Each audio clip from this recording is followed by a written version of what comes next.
4 takeaways from Dodgers' 2-1 win over the Giants in Game 5 of the NLDS San Francisco Hours before Thursday's decisive 5th game in the National League Division Series. Dodgers manager Dave Roberts was peppered with questions about his team's unorthodox pitching plans, about a lineup that had been hot and cold through the series' first 4 games, about how the defending champions would handle a winner-take-all showdown against the one team that outpaced them in the regular season. By the night's end, Roberts was showered in beer and champagne, his team answering each uncertainty en route to a 2-1 win over the San Francisco Giants that sends them to their 5th National League Championship Series in the last 6 years.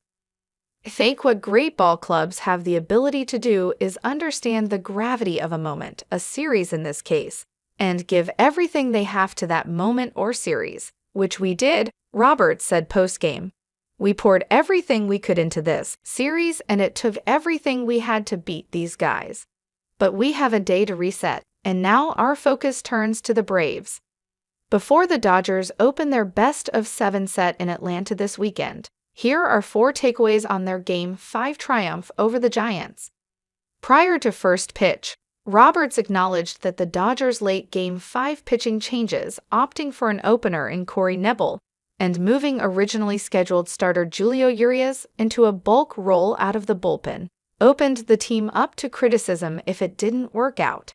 And in the early innings, it looked like the worst-case scenario might come true. In the first, Knebel gave up a 2-out double to Buster Posey before escaping unscathed. In the second, another reliever, Buster Gratterall, had to strand 2 runners to keep the game scoreless. After that, though, the Dodgers' plan came together as they'd hoped.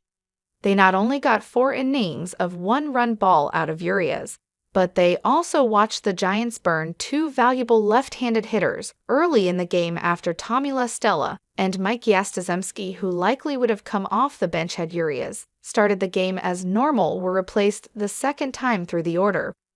From there, the Dodgers' right-handed leverage relievers cruised against a Giants lineup that couldn't match up with as many left-hander pinch hitters as usual. Blake Treinen pitched a clean 7th. Kenley Jansen breezed through the 8th.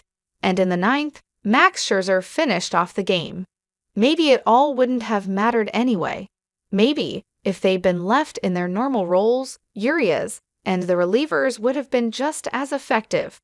Maybe the Dodgers didn't need to tinker with their pitching to advance to the NLCS. But in a hallway outside the visiting clubhouse postgame, President